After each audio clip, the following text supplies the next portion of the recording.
Quão preciosos também são os teus pensamentos para comigo, ó Deus. Quão grande é a soma deles. Aquietai-vos e sabei que eu sou Deus. Dois versículos que a gente ouve bastante, talvez esse primeiro aqui, em Salmos, a gente ouça ele um outro versículo que lembra muito esse, e aí esse outro versículo eu vou colocar de forma errada.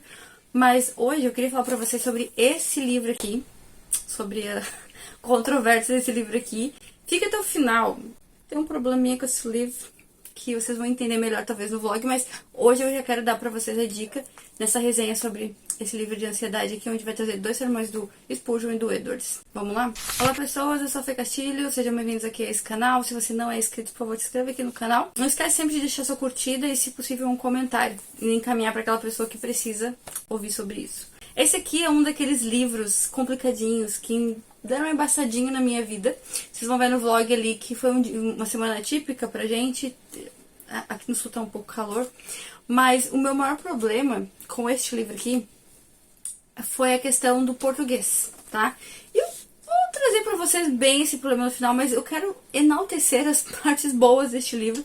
E no final, não deixem de assistir até o final, porque vocês vão ter uma ideia assim, mais profunda do problema, para que se vocês chegarem neste livro, vocês não passem pelas mesmas coisas que eu passei, tá? Então vocês consigam absorver de forma mais tranquila todo o conhecimento necessário nesse livro. Como eu falei pra vocês, aqui vai vir aqui os sermões do Spurgeon e do Edwards, tá? São 2 ou 3. Assim, esse livro já começa a iniciar confusão, né? Não tem uma divisão muito certinha ali, né? Aparece ali que é o Edwards, mas aparece um texto com uma frase do Spurgeon, então é complicado. O Spurgeon vai trazer esse salmo no início, porque assim, ó, muitas pessoas ouvem aquele versículo, né, que fala: os teus pensamentos são mais altos do que os meus, né? Tem até o hino: os teus pensamentos são mais altos do que os meus. Mas as pessoas levam esse versículo de uma forma errada, porque esse versículo está é um outro versículo, se não me engano, de Isaías. Eu lembro que nesse livro aqui do Manso e Humilde, a gente tratou isso no clube do livro, e foi um capítulo que eu peguei pra falar lá no clube, e é assim, né, os meus pensamentos não são os pensamentos de vocês. É um versículo que tá em Isaías 55:8, tá? Mas só que esse versículo, no geral, inteiro, ele é assim, ó: busquem ao Senhor enquanto seja possível achá-lo. Clamem por ele enquanto está perto. O ímpio abandone o seu caminho, e o homem mau os seus pensamentos. Volte-se para o Senhor, que terá misericórdia dele. Volte-se para o nosso Deus, pois ele dá de bom grado o seu perdão. Pois os meus pensamentos não são os pensamentos de vocês, nem os seus caminhos são os meus caminhos, declara o Senhor. Assim como os céus são mais altos do que a terra, também os meus caminhos são mais altos do que os seus caminhos, e os meus pensamentos são mais altos do que os seus pensamentos. Então, até aqui, o Manso e Humilde, ele vai trazer essa explicação, porque as pessoas usam esse versículo indevidamente. Ele vai dizer aqui que, na verdade, eles estão falando de que Deus não pensa como eles, porque ele tem uma visão muito maior das coisas. Então, os pensamentos são diferentes. Então, aqui nesse livro, nesse capítulo, deixa eu até ver o capítulo pra vocês, se vocês tiverem esse livro. Se não tiverem, eu vou deixar aqui embaixo o link.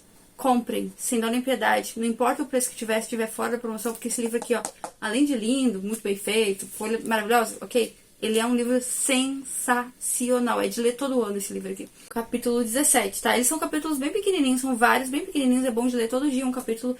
Vocês vão ver que é, assim, um carinho na alma e abre a mente da gente, sabe? É bem aquele estilo puritano, sabe? De ficar esmiuçando o versículo. Eu adorei ler ele aqui. E ele vai trazer essa ideia de que esse versículo aqui está trazendo toda uma questão de arrependimento, se voltar para Deus.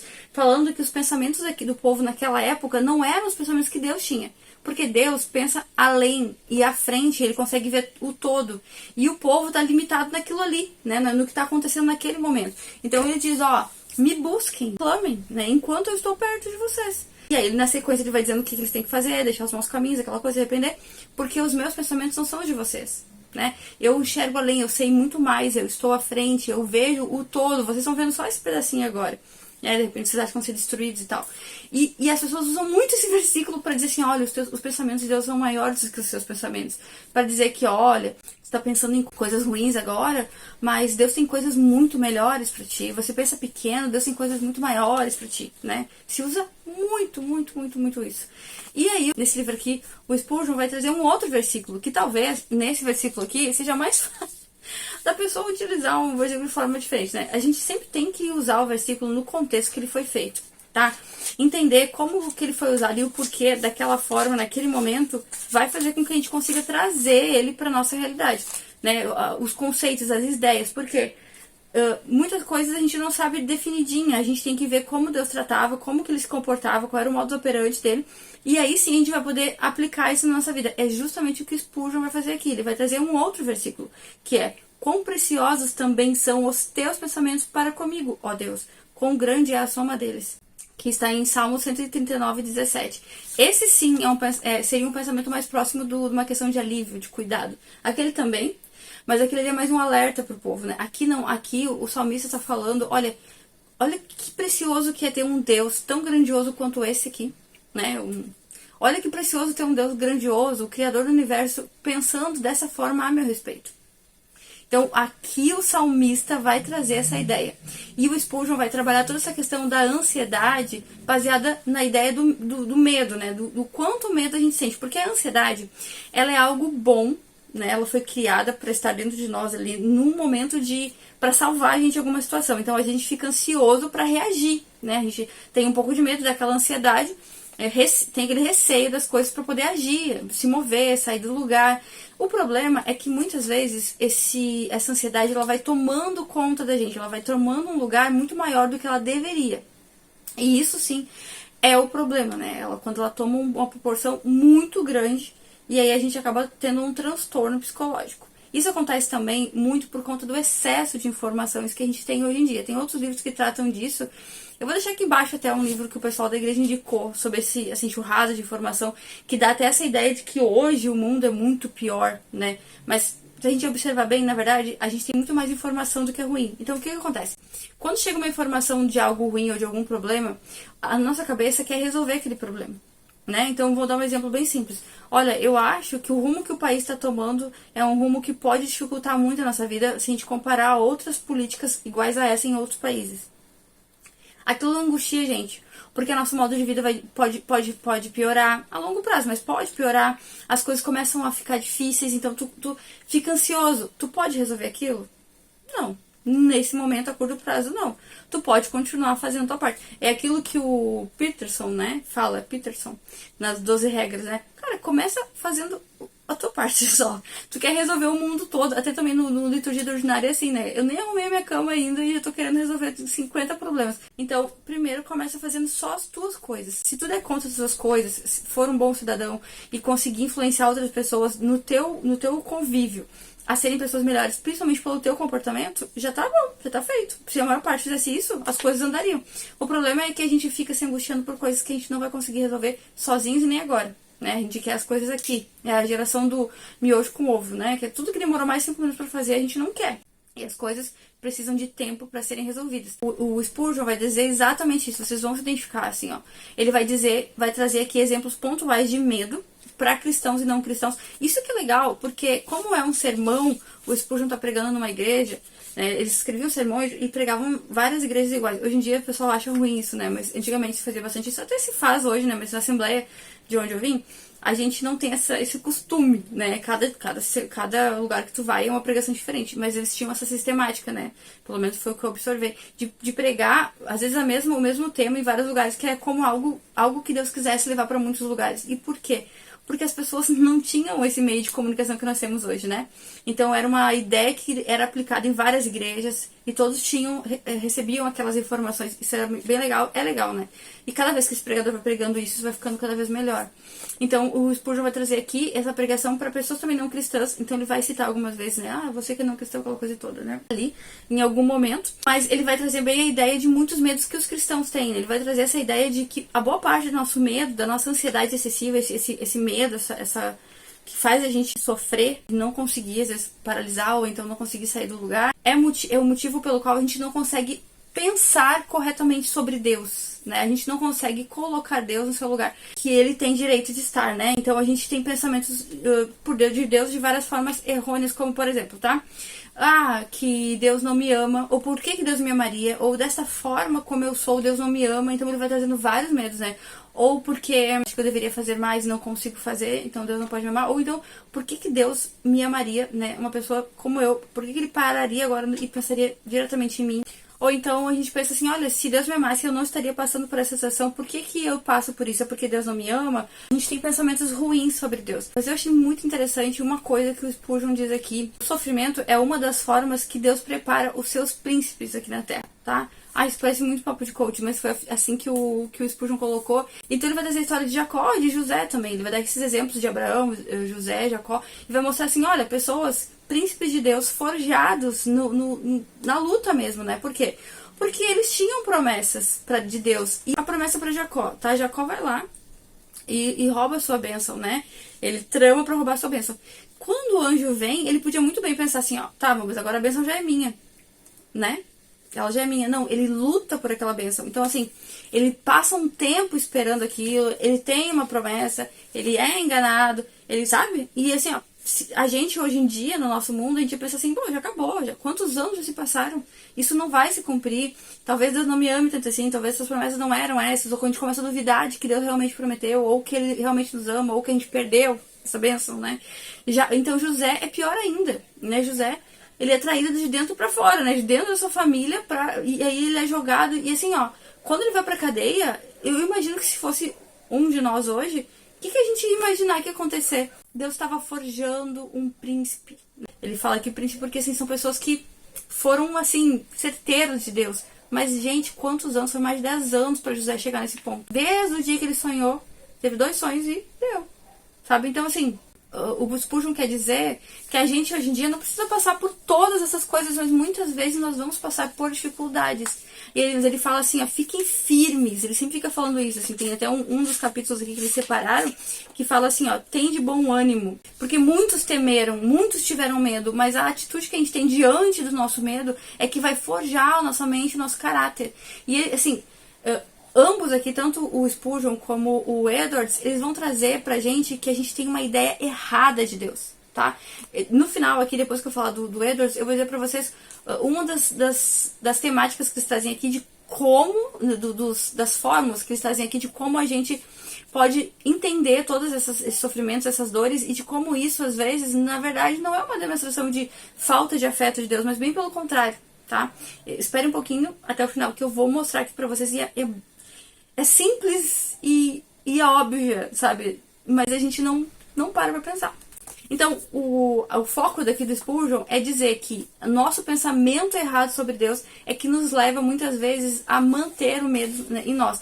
Muitas pessoas chegam pra gente e dizem assim, olha, mas tu não é cristão, como é que tu tá ansioso? Como é que tem medo? Gente, o cristão, ele também tem medo e tem ansiedade. A diferença é que nós temos que lidar de forma diferente com o medo e a ansiedade, né? E isso pode trazer um peso de glória pra nossa vida. Mas essa é a nossa diferença, tá? Então, o primeiro pensamento de Spurgeon, nós não pensamos corretamente sobre Deus a nosso respeito. Por isso nós estamos aí andando ansiedade e angústia. E o Edwards vai colocar Deus no seu trono, dentro do nosso coração, porque o Edwards vai dizer que ele é Deus, ele é o criador do universo. E aí ele traz esse versículo, aquietai-vos porque eu sou Deus, né? Coloquem-se no seu lugar de natureza humana pecaminosa. Eu sou o rei do universo.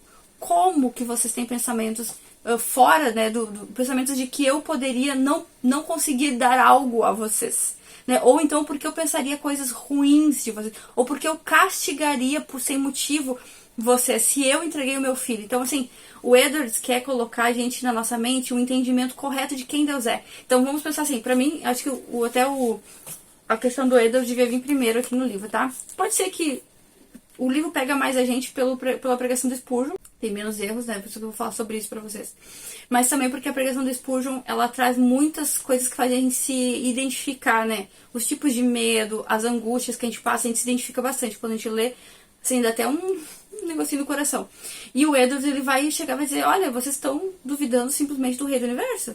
É por isso que vocês têm ansiedade, é por isso que vocês têm medo, porque vocês não conseguem entender e pensar sobre quem Deus é. Se dediquem a entender quem Ele é e a crer de verdade, porque é uma blasfêmia, uma ofensa contra Deus, vocês pensarem em Deus de uma forma tão pequena ou então de um Deus tão injusto e que não tem amor, né? Sendo quem Ele é, o Rei, né? O Deus de misericórdias. Então, por isso talvez Ele venha em segundo lugar, que é pra pessoa não desistir de ler o livro. Se a pessoa estiver angustiada, diz, pô, então, né, acabou tudo, né? Não, então lê primeiro o Spurgeon. Mas o Edwards vai trazer toda essa ideia da grandeza, da magnitude de quem Deus é. Se coloquem no lugar de vocês. Eu sou Deus. Eu sou um Deus de amor, de misericórdia. Sou um Deus compassivo. Eu posso todas as coisas. Então, o Edwards vai dizer que muitos dos nossos medos e ansiedades é porque, na verdade, nós somos cristãos de banco, cristãos de domingo. Cristãos que vão no culto, ouvem algum sermão, mal, porcamente, porque não prestam atenção, cantam alguns hinos que não, né, muitas vezes, né, não são aqueles hinos, mas hinos que às vezes só dão um calorzinho no coração, ou hinos que não tem uma profundidade, ou que a gente não presta atenção, né, a gente tá ali, bate o pão, né, de crente e vai pra casa. Porque se a gente começar a viver de fato a intimidade com Deus e buscar conhecer Deus, Ele de bom grado se mostra a nós, né, Ele quer ser visto por nós. Então nós entenderíamos quem Ele é. E à medida que nós conseguimos entender quem Ele é, adquirindo intimidade com Ele, nós vamos sentir menos medo. Ou nós vamos conseguir domar a nossa ansiedade, nosso medo. Por quê? Porque nós sabemos no amor de quem nós estamos fundamentados. Então, se a gente for analisar todo esse contexto aqui do Edwards e do Spurgeon, basicamente os dois estão dizendo que entender mais quem Deus é e se aprofundar na intimidade com Deus é a chave para vencer a ansiedade. E um deles ainda vai dizer aqui assim, ó, quanto mais afligidos nós somos, muito mais forte é o chamado de Deus. Então ele fala assim, se você hoje está passando por alguma dificuldade financeira, ore ao Senhor com ações de graças. Ele vai esmiuçar esse versículo aqui, né, de não andar ansiosos por coisa alguma antes, né, fazer conhecida todas as suas necessidades diante de Deus com orações e ações de graças. Então ele vai ensinar a gente aqui várias orações.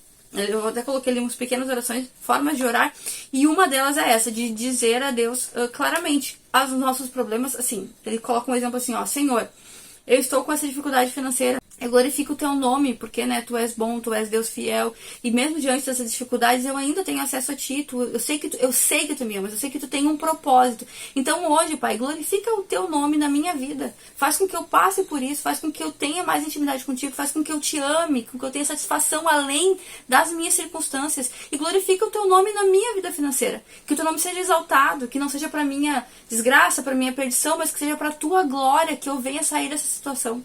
Né? Prover, Senhor, como tu diz, que vai prover. Então assim, ele chama a gente a fazer esse exercício de oração, de agradecer a Deus na posição que nós estamos, porque é muito mais do que nós merecemos enquanto natureza pecaminosa desde o nascimento, e dizer que tu entende que ele é Deus, e que ele pode, e que tu quer que o nome dele seja glorificado na tua vida. Mas principalmente o Edwards vai dizer que a gente precisa também pedir que Deus revele no nosso coração a real intenção daquele pedido, no sentido de que quando tu fala, tu pensa, né, Senhor, tem algo nesse pedido, nessa vontade que eu tenho, nesse desejo, que é cobiça, que vai me afastar de ti, que não tem um bom sentimento, um bom pensamento, que não são para coisas boas e justas, então tira de mim, muda o meu coração, porque muitas vezes a gente está cobiçando mais do que deveria, a gente não consegue se satisfazer com o que a gente tem. Então ele quer dizer que orar também faz com que a gente pense no que está sendo pedido. Tá, mas eu tô pedindo isso realmente vai glorificar o nome do Senhor? Isso é apenas algo a mais que eu quero? Ou tá mostrando que o meu coração não está contente com o que Deus tem? Então a oração, ela serve para moldar o nosso coração também, né? Ela não é só um alívio, falei. Não, é um alívio do Espírito Santo, porque ele nos mostra muito de nós na oração. A gente tá conversando com um amigo, muitas vezes o amigo não precisa falar nada, tu começa a falar com ele quando vê. Já tem um estralo, não, mas gente, eu tô errada nisso. Olha só. Ou então o teu amigo te diz, olha, mas é que talvez você esteja olhando do lado errado. Esse amigo é o Espírito Santo.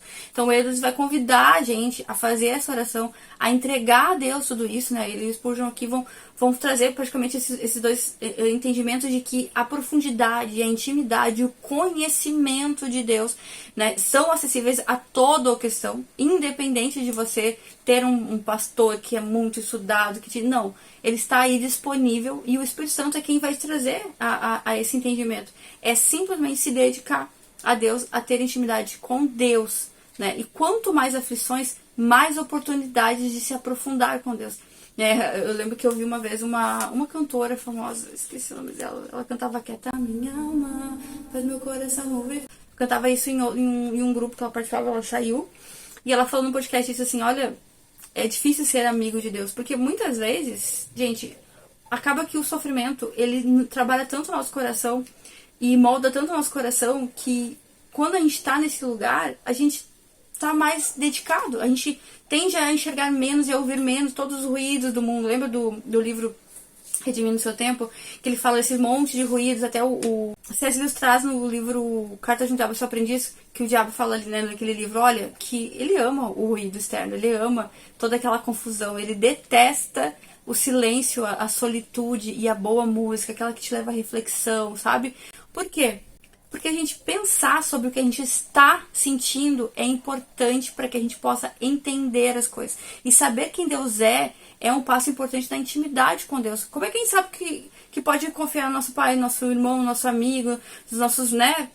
Porque nós conhecemos eles, nós sabemos como que eles se comportam, quem eles são, qual é o jeito que eles fazem as coisas. E é isso que o Spurgeon e o Edwards querem trazer aqui. Entendam quem Deus é, busquem-o. Ele quer ser encontrado, ele quer que vocês estejam na presença dele, ele quer ouvir de vocês, né, todas as necessidades. É que nem uma mãe, quando o filho chega pra uma mãe e diz assim, mãe, eu tô com fome. Coisa boa de servir aquele prato de comida que aquela criança comer com gosto, sabe? Aquilo que alimenta profundamente, sabe? Então, ou então, quando a criança tá com algum problema, ela diz, mãe, eu tô com alguma dor. Tu sabe que tu pode solucionar, tu sabe que tu tem como tentar resolver. E se imagina pra Deus, que é o rei do universo. É um tipo de adoração. A súplica a Deus é como se a gente estivesse dizendo, Senhor, eu sei que eu não sou capaz, mas Tu é. Eis-me aqui. Né? Cumpre em mim os Teus desígnios, os Teus propósitos, que a Tua glória se reflita também na solução das minhas dificuldades que eu tenho enfrentado. Então, tudo isso é plano de Deus. Deus quer que essas coisas aconteçam. Basta que a gente coloque as aflições no lugar certo e a ansiedade, sabe? E isso veio muito de encontro ao que eu tava, assim, as situações que eu tava passando essa semana, né? Tinha um teto preto praticamente essa semana. Então, assim, é muito calor. Gente, assim, a gente não tá acostumado aqui no sul. Eu falei em outros vídeos com esse calor. Eu não tô acostumado com esse formato ainda de trabalho, de casa.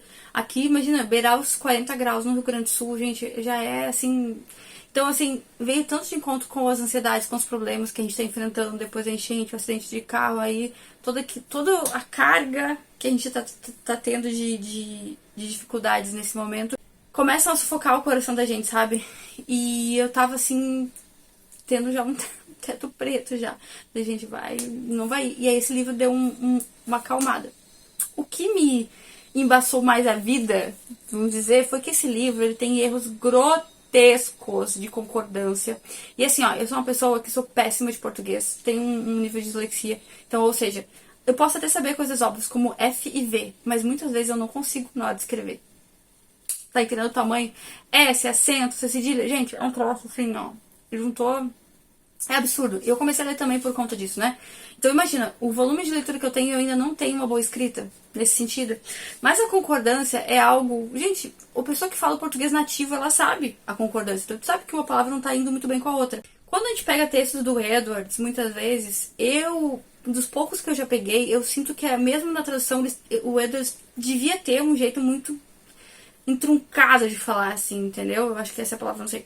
Mas, e quando eles traduzem ele assim. Então, o Edwards, às vezes, é mais confuso de entender. O que acontece? No Spurgeon, tu vê que tem erros de concordância, e aí, às vezes, muitos dos raciocínios ali se perdem. Então, tu não consegue entender bem o que está sendo dito. Eu, talvez, consiga entender alguma coisa ou outra, porque eu já li sobre o Spurgeon, na Depressão de Spurgeon. Infelizmente esse livro não está aqui, infelizmente eu não posso mostrar pra vocês, mas foi um livro assim que eu engoli ele, eu amei, ele trouxe um alívio, ele é uma bênção. Se vocês puderem ler esse livro, leiam. Então eu já tinha uma ideia do que o Spurgeon pensava sobre ansiedade, sobre medo, então quando eu li eu consegui separar bem. Quando chegou no Edwards, que ele tá ali, ó, o Edwards tá se lascando, olha, Deus é Deus, como tu duvida de Deus, né? E aí já tem aquela dificuldade, o texto é mais difícil. E vem os erros de português, assim, ó, erros absurdos. Eu compartilhei um pouco no Instagram. Eu não sei se é o programa que eles usaram aqui. Eu não sei. Eu sei que, assim, infelizmente, essa obra aqui tem pontos maravilhosos. Mas talvez para uma pessoa leiga, que já está no processo de ansiedade, já está passando com uma dificuldade, assim, psicológica, isso vai dar mais ansiedade, né? Ele me atrasou muitas outras leituras, eu não conseguia sair dele, eu não conseguia me expressar. Então, assim, tu já tá um processo psicológico difícil, aí o livro já é difícil. Eu até mandei trechos para pessoas lerem, porque eu tava achando que eu era louca. Eu tava achando que eu não tava entendendo bem o que o livro tava dizendo, e aí por isso eu não conseguia entender a concordância. Não, gente, não tava louca, né? Realmente o livro tava com muitos erros, e isso dificulta muito a leitura. Eu paguei R$10 nesse livro. tá? Eu lembro que quando eu vi a promoção, eu perguntei pra pessoas que eu conheço aqui, que eu consulto, que tem muito know-how, assim, de leitura, são pessoas que dão aula, inclusive, de teologia, então, eles não fez, geralmente eles têm conteúdos, assim, decentes no sentido, assim, de não é nada absurdo. Realmente, Spurgeon, Edwards, né? Mas a tradução tá, assim, pela misericórdia de Deus, é difícil. Então, assim, é legal. Se tu quer estudar isso pra trazer conceitos pra pessoas, é maravilhoso. Agora, uma pessoa que lê pouco, que é leiga, que não lê muito, que talvez já tenha algumas dificuldades com a leitura, chegar no livro aqui vai empacar. Tá? Pelo menos foi a minha percepção, eu empaquei. Eu tava assim, com leitura atrasada até a alma. Eu não consegui gravar vídeo também porque, gente, no vlog eu vou explicar melhor, né? Tudo que aconteceu. Mas, enfim, me ajudou muito e eu não me arrependo de ter lido por conta disso. Mas eu não recomendo. No sentido, assim, pra pessoas nesse estágio, né? Por conta disso. Mas é isso, né? Tá aqui pra vocês. Se vocês quiserem que eu traga aqui conceitos dele, de repente eu vou trabalhar isso acho que no ano que vem, lá no ano que vem, ver como é que vai ficar as leituras, a meta, e aí começar a trazer mais os conceitos pra vocês desses livros, porque são muito bons, abençoaram bastante, mas talvez uma conversa mais informal aqui, sem cortes, eu traga pra vocês algumas ideias, porque assim, são ideias que aliviam bastante a gente nesses transtornos, tá? E então ficou aqui a minha dica, minha resenha. Infelizmente teve esses pontos ruins, mas tiveram muitos pontos bons. Fique aqui embaixo os meus links para vocês adquirirem os livros, darem uma olhadinha. Tem também uma amostra grátis muitas vezes na Amazon, vocês podem ler algumas partes deles, né? Se inscrevam aqui no canal, manda esse vídeo aí pra alguém que esteja precisando. Afinal, alguma ideia do livro eu consegui trazer aqui pra vocês. Qualquer dúvida, né, eu dou uma olhadinha nos comentários sempre. E não esqueça de deixar sua curtida aqui. Eu espero vocês no próximo vídeo.